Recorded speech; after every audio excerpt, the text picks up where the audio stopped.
Graças, Senhor, te damos por todas as bênçãos que nos são concedidas. Agradecidos somos neste momento, Senhor, pelo tempo de vida, as posses que nos dás, os nossos empregos, as nossas habitações, Senhor, tudo aquilo que Tu nos consegues dar de uma forma maravilhosa. Senhor, àqueles que não os têm, Senhor, vem-nos continuar a abençoar para podermos ajudá-los. E, Senhor, que nos possamos interessar por qualquer pessoa, Senhor, que precisa da Tua ajuda, em nome de Jesus. Amém.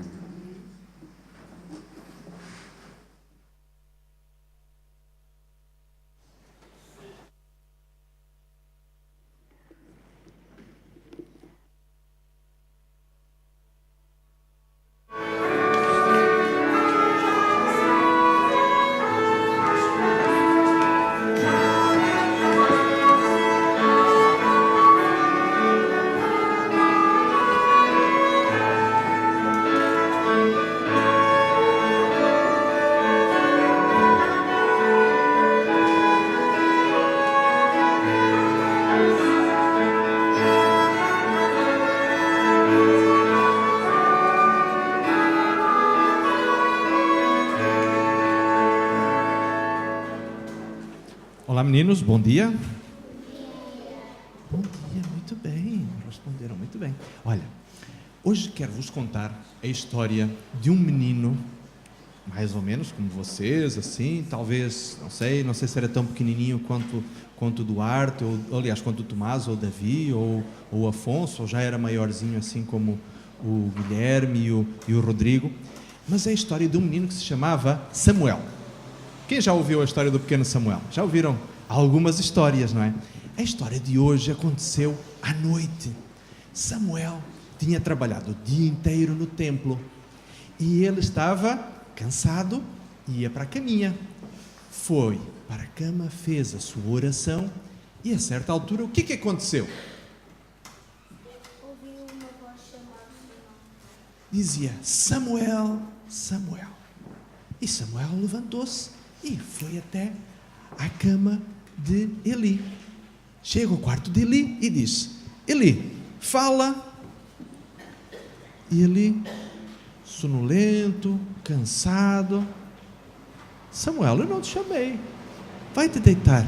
Tu deves estar tão agitado que hoje estás com o sono assim, quem sabe o sono assim um pouquinho leve, e estás a ouvir coisas. Vai-te deitar, vai lá, eu não te chamei não. Samuel foi se deitar novamente e daí a pouquinho, quando ele já estava a pegar no sono novamente, ele ouve: Samuel, Samuel. Samuel levanta-se rapidamente e vai novamente ao quarto de Eli. Quando lá chega, Eli diz-lhe: Samuel, eu não te chamei. Samuel começou a coçar a cabeça e pensou: será que está tudo bem comigo? Será que eu não estou a sonhar? Foi deitar-se novamente. E pela terceira vez ele ouve: Samuel, Samuel.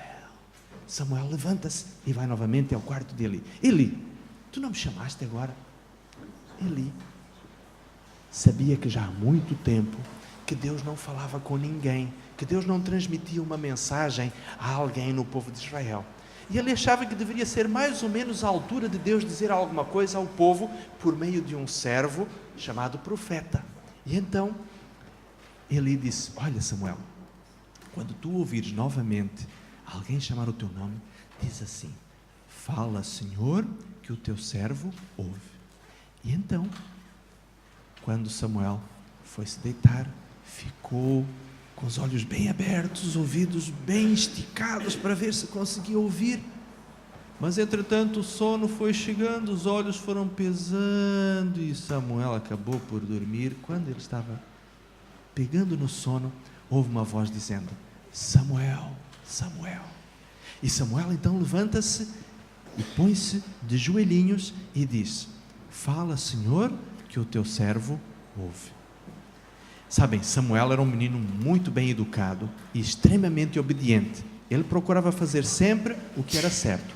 E Deus, naquele momento, tinha uma coisa para lhe dizer. Tinha um recado muito importante que ele queria que Samuel desse. Sabem a quem? Sabem a quem? A Eli. E a gente fica perguntando: mas por que Deus não falou diretamente com Eli? Sabem, Deus escolhe pessoas muito especiais para Ele dar recados especiais. E estas pessoas têm que ser pessoas extremamente confiáveis e Samuel era um menino de confiança. No dia seguinte, vocês sabem quem é que se levantou muito ansioso para saber o que é que Deus tinha falado com Samuel? Eli. Eli queria saber o que é que Deus tinha falado com Samuel. Só que Samuel estava triste. Sabem porquê? Porque a mensagem que Deus tinha dado a Samuel não era uma mensagem feliz, não era uma mensagem que ele tivesse prazer em dar. Mas Samuel tinha que transmitir essa informação, porque Deus lhe tinha pedido. Quando vocês recebem da mamã ou do papá um recado para dar a alguém, o que é que nós devemos fazer? Devemos dar essa informação, devemos dar esse recado a essa pessoa, não é? Deus, quando dá um recado aos seus servos, os profetas, Ele também espera que esse recado seja transmitido com fidelidade. Naquela manhã, Samuel tentou de tudo para não se encontrar com Eli, porque ele sabia que Eli ia lhe perguntar, ia lhe fazer uma pergunta muito direta: Samuel, o que é que Deus te disse? No final do dia, nós não sabemos exatamente a que horas, Samuel acabou por não ter como fugir. E Eli chegou junto do menino Samuel, do menino sacerdote, do menino profeta, e perguntou-lhe: o que é que Deus te disse? E Samuel disse: sabes, Eli, Deus não está contente com os teus filhos, nem a forma como tu os tens educado. Eles têm feito muitas coisas erradas e Deus está muito descontente com eles. Samuel, quando transmitiu aquela informação ao seu amigo, o sumo sacerdote Eli, viu que ele ficou triste. Mas, por outro lado, também Samuel se sentiu aliviado porque tinha cumprido a tarefa que Deus lhe tinha dado. Nós também temos uma tarefa da parte de Deus. Todos nós temos uma tarefa da parte de Deus. Vocês sabem qual é? Falar às outras pessoas que Jesus vai voltar. E nós devemos dizer a todas as pessoas. Algumas que vão aceitá-la, vão aceitar essa mensagem com alegria. Outras talvez não deem muita importância. Mas a nossa responsabilidade é, como o menino Samuel, de nós transmitirmos esse recado que Deus nos tem dado para falar às outras pessoas. Quem é que vocês podem falar de Jesus? Vocês já pensaram? Diz, Pedro. Aos colegas, muito bem. Afonso.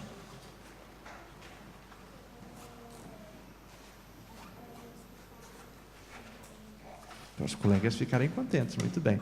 O Tomás e depois a Mariana. Diz.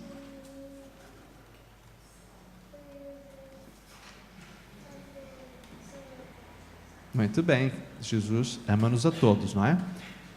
E diz Mariana. Muito bem, as pessoas que não conhecem a Jesus, ok?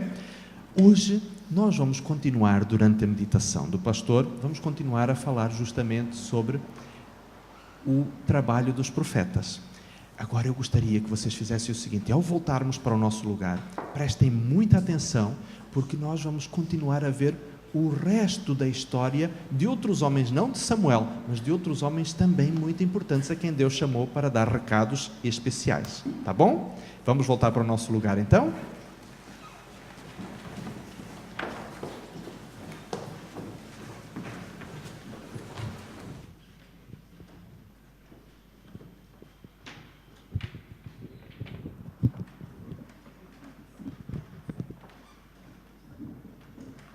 Todos aqueles que quiserem acompanhar a leitura desta manhã, portanto, encontram-se em 2 de Crónicas 20:20. 2 de Crónicas 20:20. Okay. E pela manhã cedo se levantaram e saíram ao deserto de Tecoa. E, saindo eles, pôs-se em pé Josafá e disse: ouvi-me, ó Judá, e vós, moradores de Jerusalém, crede no Senhor vosso Deus e estareis seguros, crede nos seus profetas e sereis prosperados.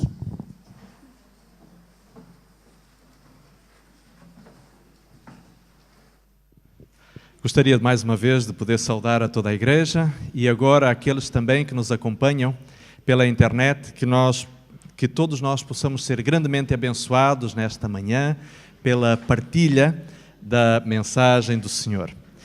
Aquilo que nós tivemos a oportunidade de ouvir, e agradeço muito à nossa irmã Fernanda pela leitura do texto bíblico, aquilo que nós tivemos a oportunidade de ouvir é uma mensagem da parte de Deus, que de uma forma muito direta nos ajuda a perceber o grande cuidado que Deus tem com o seu povo. E por falar em seu povo, talvez alguns de vocês já tenham pensado, ao olharmos para a história do povo de Israel, nós nos damos conta de que o povo de Israel andava sempre a oscilar entre momentos de fidelidade a Deus e ocasiões de apostasia. É interessante que quando o povo de Israel estava numa relação de fidelidade com Deus, tudo ia bem. Eram felizes, estavam a prosperar espiritualmente, materialmente, havia segurança, o povo crescia, as pessoas que viviam ao redor sentiam-se atraídas pelo modo de viver do povo de Israel. Mas também é verdade que quando o povo se afastava de Deus, tudo o que de mal podia acontecer, acontecia. As pessoas tornavam-se infelizes, havia ruína espiritual, material, havia momentos tenebrosos, muitas vezes até a própria soberania do povo de Israel era perdida porque eles eram conquistados por outras nações. Mas principalmente o que acontecia entre o povo nestes momentos de apostasia era a decadência espiritual, a ruína e sobretudo a desunião. É interessante que a desunião do povo de Israel sempre estava associada à decadência e à apostasia espiritual. É interessante percebermos também que com movimentos religiosos algo semelhante também acontece. Alguns movimentos religiosos cristãos, que nós temos a oportunidade de estudar e de conhecer um pouquinho da sua história, quando surgiram originalmente estavam cheios de fé, de ideais. Os seus fundadores eram pessoas corajosas, determinadas, pessoas que viviam o cristianismo com profunda e genuína intensidade. Mas com o passar do tempo, geração após geração, vai de forma leviana abdicando dos valores dos seus fundadores. É como se, com o passar do tempo, as pessoas fossem abdicando levianamente de coisas que custaram sangue, suor e lágrimas aos fundadores daquele movimento religioso. Historicamente, os sociólogos, inclusive, costumam verificar que quando um movimento religioso completa cerca de 150 anos de idade, normalmente há um desvirtuar considerável e acentuado dos valores iniciais com os quais aquele movimento começou. Isto aconteceu em vários movimentos religiosos, protestantes e não protestantes.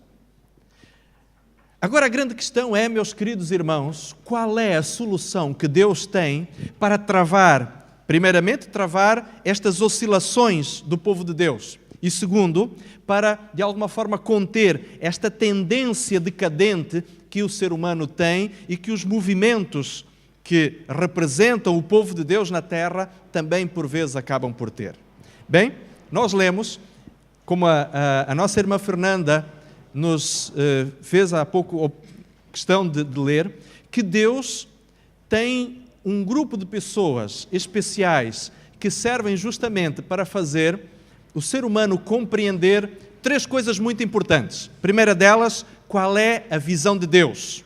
Segundo, qual é a vontade de Deus. E terceiro, qual é a opinião de Deus. Os profetas ajudam-nos a perceber qual é a visão de Deus, qual é o plano que Deus tem para o seu povo, que Deus tem para a sua igreja, que Deus tem para cada um de nós individualmente. Os profetas ajudam-nos também a perceber qual é a vontade de Deus. A vontade de Deus para a nossa vida. Qual é o que é que Deus efetivamente espera que seja a conduta moral, a conduta ética de cada cristão. E o profeta também nos ajuda a saber qual é a opinião de Deus a respeito da vida individual de cada um de nós, para nos ajudar a compreender e a saber qual é a vontade específica que Deus tem para decisões importantes, decisões especiais. Por exemplo, Deus não nos diz na Bíblia que o irmão fulano de tal deve comprar uma casa em tal ano, ou que a irmã ciclana deve ir para a universidade em determinada altura, ou que o jovem Y deve se casar em tal ano. A Bíblia não diz isto. Não existe nada escrito, não existe nenhum oráculo confiável que nos possa dar este tipo de informações. Mas nós podemos conhecer e compreender qual é a opinião de Deus, quais são as orientações específicas de Deus para a nossa vida individual. E disto faz parte, efetivamente, a missão de um profeta. Mas, meus queridos irmãos e amigos, agora vem-nos talvez uma pergunta que vocês, neste instante, possam fazer de uma forma muito autêntica. Como é que nós podemos saber como Deus se comunica com os profetas? E que mais ainda, como é que nós podemos saber que um profeta é alguém confiável para transmitir uma mensagem da parte de Deus? Quero convidar-vos a abrirem a vossa Bíblia em Números, no livro de Números, no capítulo 12, e nós vamos ler o verso 6. Livro de Números é um dos primeiros livros da Bíblia, é, portanto, fácil de achar. Números, capítulo 12, e nós vamos ler o verso 6. A questão é como é que Deus se comunica com aqueles a quem Ele escolhe para serem os seus servos, os seus transmissores de informação, os seus mensageiros. Números capítulo 12, o verso 6. Diz então: E disse: Ouvi agora as minhas palavras, se entre vós houver profeta, eu, o Senhor, em visão a ele me farei conhecer, ou em sonhos falarei com ele. Queridos irmãos e amigos, o profeta, segundo o que o texto nos diz aqui, o profeta pode expressar-se em palavras humanas, pode usar inclusive o seu estilo de comunicação pessoal, mas nunca expressa as suas próprias ideias, nem sequer as suas considerações sobre um determinado assunto. O que este texto nos diz é que, quando Deus precisar comunicar alguma coisa a um servo seu, a quem Ele chama de profeta, Ele o fará sempre de duas formas. De uma das duas formas, ou em sonhos ou em visões. Sonhos e visões são formas específicas, são maneiras sobrenaturais pelas quais Deus, que tem o privilégio de se comunicar conosco por meio do órgão mais complexo que o ser humano tem em si, que é o cérebro, que é, portanto, a sua estrutura mental, Deus tem o privilégio de poder comunicar-se com os seres humanos, com estes seres humanos especiais, através justamente de sonhos e de visões. O profeta não expressa as suas opiniões, o profeta não expressa as suas considerações sobre um determinado assunto, o profeta apenas diz aquilo que vem da parte de Deus. E ele recebe-o de forma sobrenatural, através do tomar da mente superior de Deus, da mente da criatura que é o profeta. Mas agora, talvez alguns de nós nos perguntemos, mas como é que nós podemos ter garantia de que um profeta efetivamente é alguém que está a falar realmente da parte de Deus?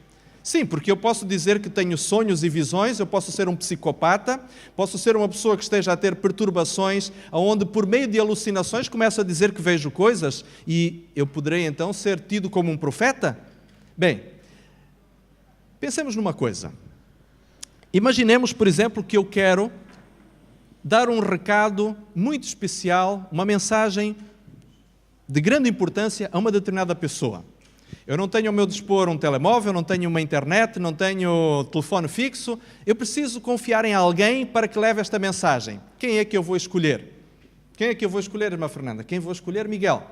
Quem vou escolher, meus queridos amigos? Devo escolher uma pessoa que seja da minha confiança. Devo escolher uma pessoa que também inspire confiança àqueles a quem esta mensagem vai ser dirigida. Devo escolher alguém que seja uma pessoa que seja tão honesta e fiel que cumpra o que lhe é pedido da forma mais adequada possível. A boa notícia, meus queridos, é que se nós faríamos isso, Deus também não deixa por menos. Quando Deus precisa conversar com a humanidade, quando Deus precisa enviar uma mensagem aos seres humanos, quando Ele escolhe um instrumento para ser o portador desta mensagem, Deus, assim como nós o faríamos com bom senso, Deus também o vai fazer. Vamos abrir a nossa Bíblia na Epístola do Apóstolo São Pedro, a segunda Epístola do Apóstolo São Pedro, capítulo 1, os versos 20 e 21. A segunda Epístola do Apóstolo São Pedro está lá no finalzinho da Bíblia, já pertinho do livro do Apocalipse. Segunda Epístola do Apóstolo São Pedro, capítulo 1, os versos 20 e 21.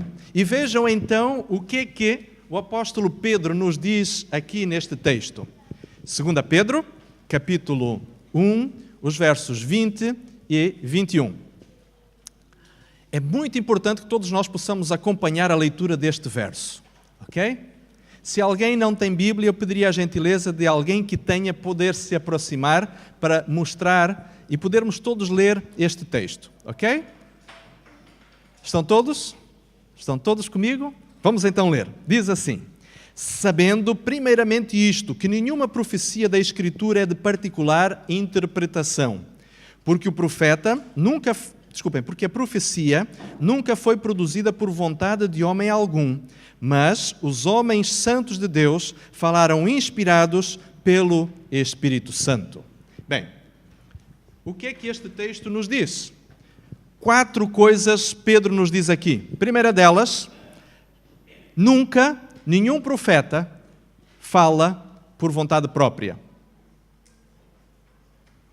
Nunca nenhum profeta fala por vontade própria. Segunda ideia, segunda informação que nós encontramos no texto bíblico, é que a iniciativa da produção de qualquer mensagem profética, de qualquer mensagem bíblica, nunca é humana. Na verdade, até há um detalhe interessante. Não sei se já repararam que na Bíblia, normalmente os profetas falam de si mesmos na terceira pessoa. Por exemplo, o profeta Isaías fala de si como o filho de... Já não me recordo, o filho de... Não importa, ok. Passou-me agora, não é? Os profetas costumam falar de si na terceira pessoa, não necessariamente na primeira pessoa. Porquê? Porque eles, na realidade, veem-se como parte do processo de transmissão da mensagem. Não são eles os autores da mensagem, eles são apenas o instrumento por meio do qual Deus está a transmitir a mensagem. Depois, segunda ideia, nenhuma profecia expressa a opinião do seu autor humano. Na verdade, expressam a opinião de Deus. A iniciativa da transmissão da mensagem é sempre do Espírito Santo. Nós vimos isto no texto que acabamos de ler também. E o quarto aspecto muito importante é que o caráter daqueles que são chamados para serem os transmissores da mensagem de Deus é um caráter que está acima da média da sociedade. O apóstolo Pedro diz que a profecia nunca foi produzida por vontade humana, mas homens santos de Deus. Não são homens cujo caráter, diríamos assim, é um caráter honrado.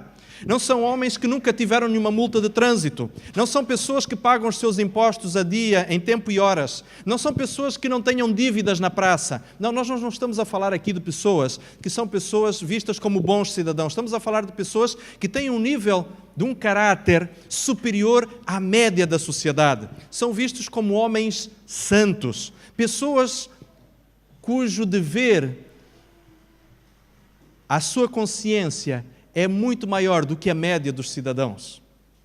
Por isso, meus queridos, aquilo que a Bíblia nos diz, ou aquilo que o apóstolo São Pedro nos afirma, é que efetivamente, quando uma mensagem bíblica é transmitida, nós podemos ter a certeza que estes 4 critérios são claramente levados em conta. Primeiro, o profeta não expressa a sua opinião. Segundo, a iniciativa da transmissão da mensagem não é dele.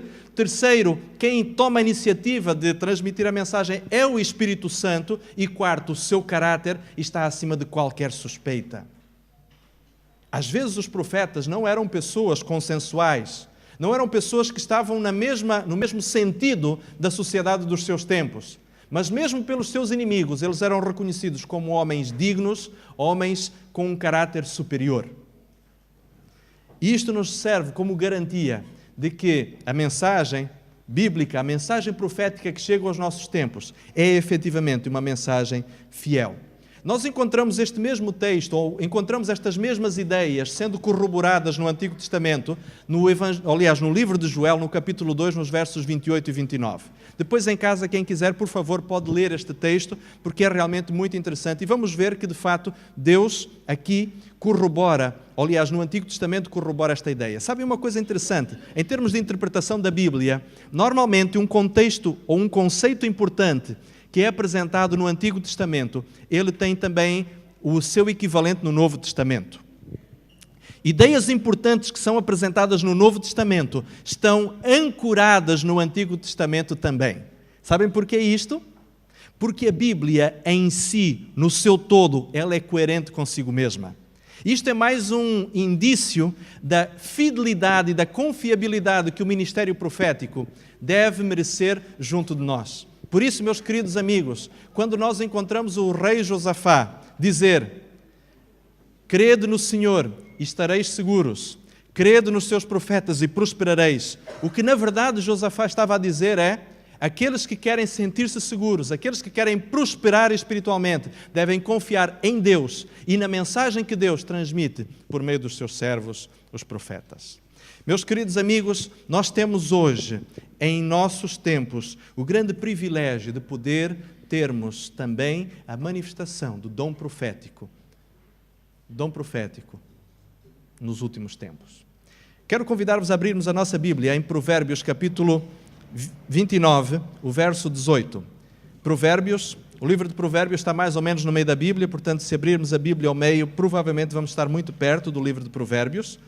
Provérbios capítulo 29, e o verso que vamos ler é o verso 18.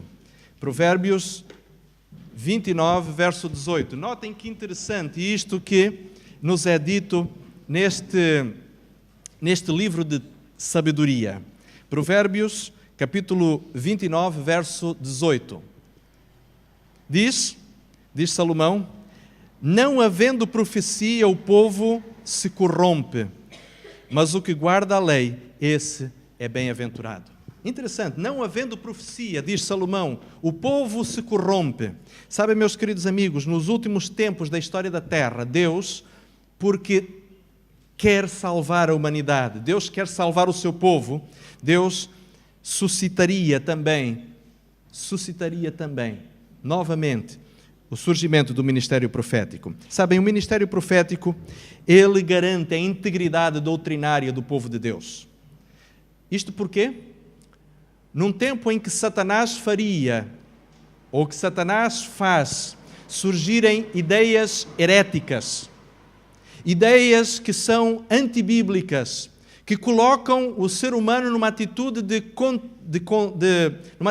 rebeldia contra a palavra de Deus, só um claro, assim diz o Senhor, é que pode ser o antídoto contra as heresias, contra as doutrinas falsas. Mas o ministério profético é importante também para a orientação moral. Nos tempos, ou no tempo em que a sociedade é altamente relativista, a ponto de que as pessoas estão dispostas a sacrificar os absolutos em favor de uma ética circunstancial, em favor de uma moral de conveniência, do tipo... E, meus queridos, às vezes nós podemos nos assustar com estas ideias, mas elas são ensinadas por muita boa gente na nossa sociedade. Há pessoas que dizem que, às vezes, para salvar um casamento, não há nada melhor do que um adultério. Como é que é possível isto? Então quer dizer que para consertar a minha televisão eu vou-lhe pôr uma bomba debaixo? Quer dizer que para consertar o casamento eu vou adulterar? Ou pessoas que dizem que, quem sabe, não há problema nenhum em nós termos relações sexuais com o nosso namorado e com a nossa namorada antes do casamento. E estamos aqui a falar apenas de questões que estão relacionadas apenas com a questão do casamento. Mas, meus queridos, em termos morais, em termos éticos, em termos de comportamento cristão, existem muitas ideias de muitas pessoas que têm bons argumentos, mas que vão diretamente contra aquilo que a Bíblia tem ensinado ao longo de muitas gerações. E, meus queridos amigos, somente numa sociedade onde a ética hoje é circunstancial, onde a moralidade é em favor, diríamos assim, das conveniências, somente a orientação profética é que nos pode dar a verticalidade que o povo de Deus precisará ter nos últimos tempos.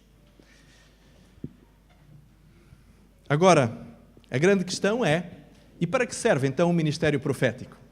Vamos abrir a nossa Bíblia em 1 Coríntios, capítulo 14, e nós vamos ler o verso 3. Primeira carta do apóstolo São Paulo aos Coríntios, capítulo 14, o verso 3. O apóstolo São Paulo estava aqui a falar nestes últimos capítulos, no capítulo 11, 12 e 13, estava a falar a respeito dos dons espirituais. E ele estava ali a explicar aos crentes da igreja de Corinto a respeito da importância de alguns dons que eles deveriam valorizar muito mais do que o dom de línguas, que naquele momento para eles era uma questão muito importante. E o apóstolo Paulo, então, no verso 3 do capítulo 14, ele diz o seguinte: mas o que profetiza fala aos homens para a edificação, exortação e consolação. Eu leio novamente, mas o que profetiza, diz o apóstolo Paulo, fala aos homens para a edificação, para a exortação e para a consolação. Estas três palavras são a chave, ou a ideia principal, as ideias principais do verso 3. Na verdade, apresentam-nos aqui três vertentes importantes daquele que é o ministério profético. A edificação, diz o apóstolo Paulo. A palavra edificação literalmente quer dizer construção da casa. A casa é também um tipo, ou é um símbolo da igreja. E quando o apóstolo Paulo diz que o ministério profético tem uma das suas vertentes importantes, que é a edificação, é a construção, é o crescimento espiritual de cada crente. Meus queridos amigos, estará o ministério profético nos últimos tempos a ser eficiente na minha vida? Eu tenho 3 perguntas que gostaria que considerassem. 3 perguntas que me ajudam a perceber se de fato está a acontecer na minha vida algum crescimento espiritual neste instante.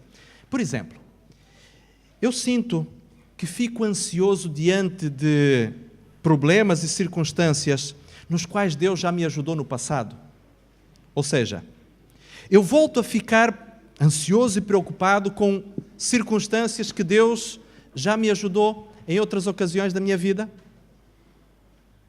Se isto acontece, meu querido amigo, alguma coisa não está bem na nossa vida espiritual, porque a minha fé não está a crescer.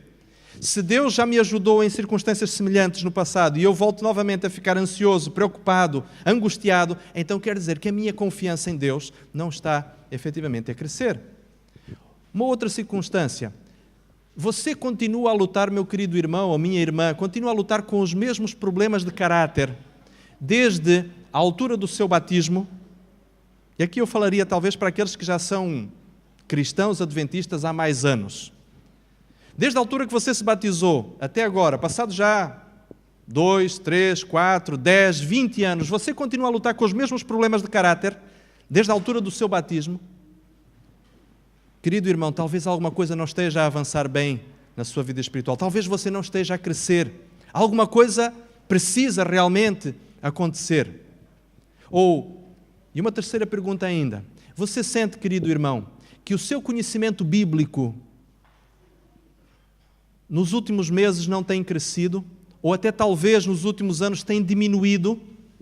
Se o seu conhecimento bíblico, o seu conhecimento das Escrituras está a diminuir nos últimos meses ou nos últimos anos, é porque talvez o ministério da edificação, que o ministério profético quer fazer em si, não está a ser eficiente.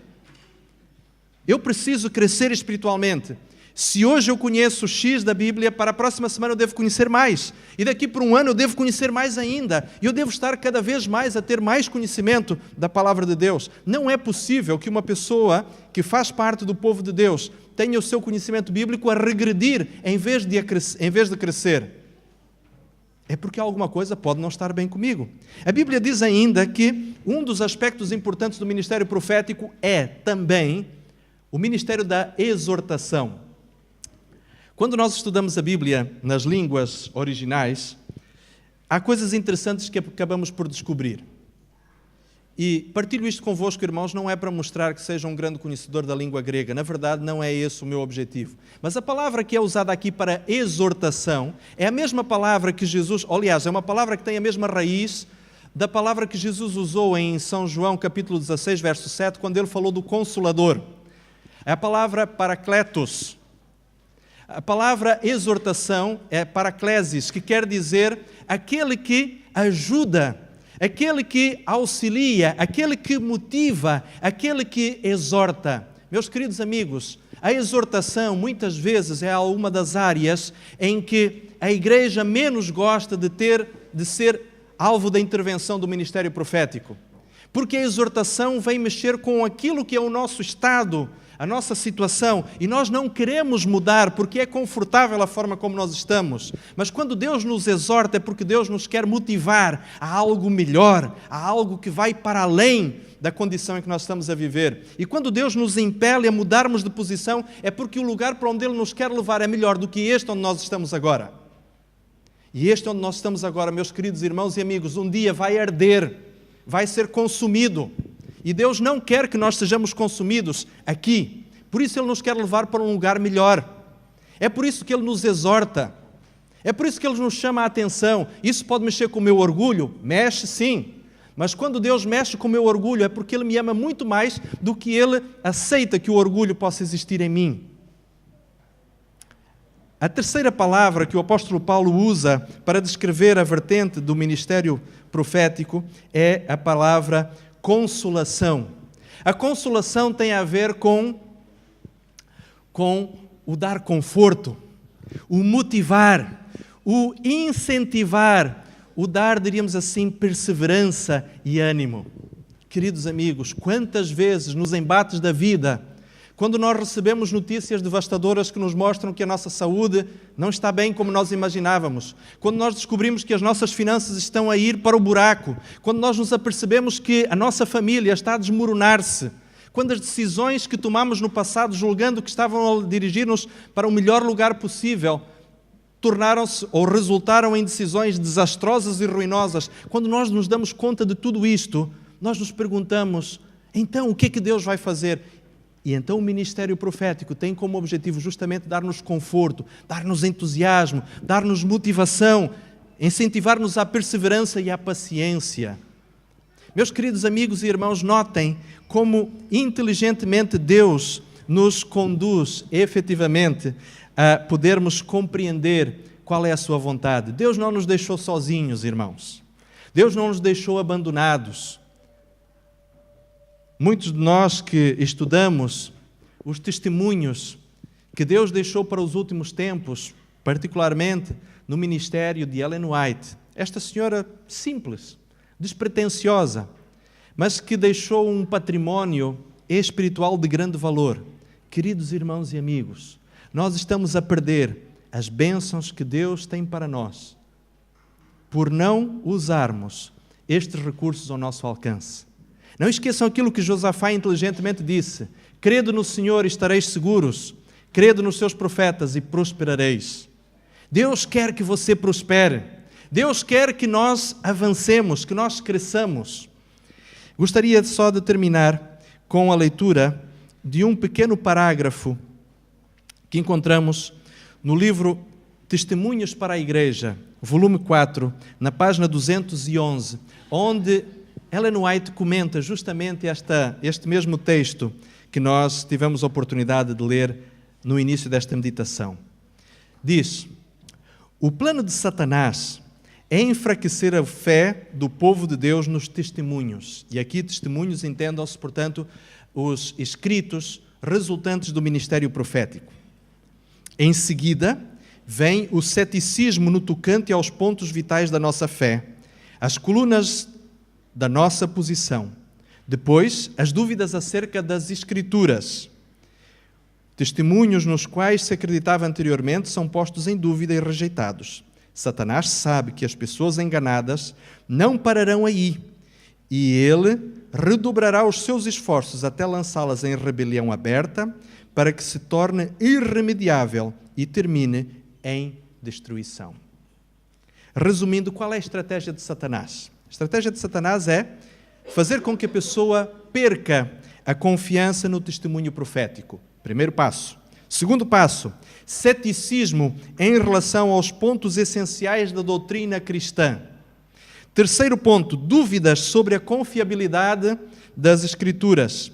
Quarto, rebelião aberta contra Deus. E quinto, irreversível perdição espiritual.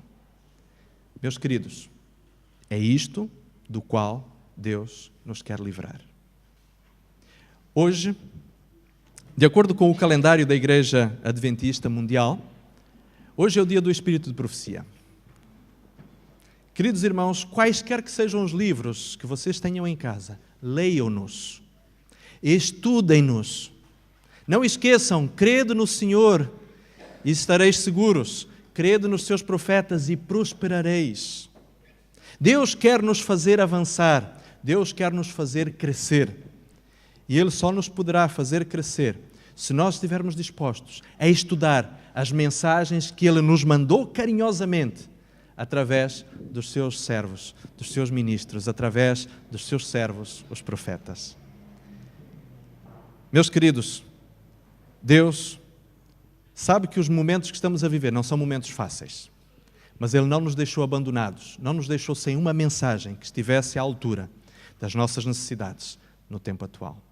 Que Deus nos abençoe, que Deus nos ajude a termos a motivação de estudar aquilo que o Senhor nos deixou e que a nossa fé possa crescer e que a nossa espiritualidade possa se tornar tão forte que quando Jesus voltar encontre um povo tão parecido consigo mesmo que Ele esteja em condições de nos levar para vivermos com Ele para sempre. Que Deus abençoe a todos. É a minha oração. Amém.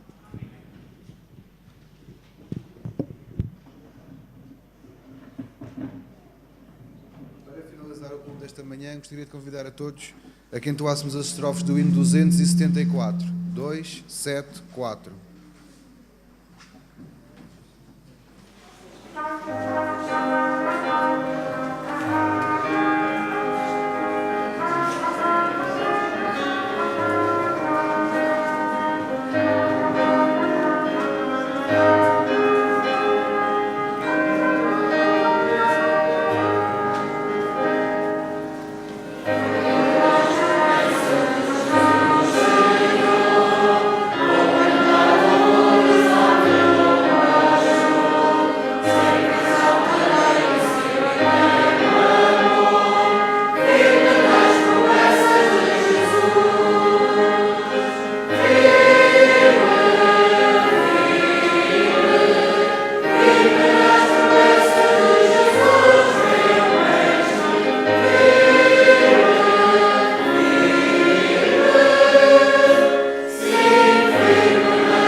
Nesta próxima sexta-feira, meus irmãos, como já foi anunciado na semana passada, nós haveremos de ter uma vigília de oração em favor de alguns irmãos nossos que estão doentes.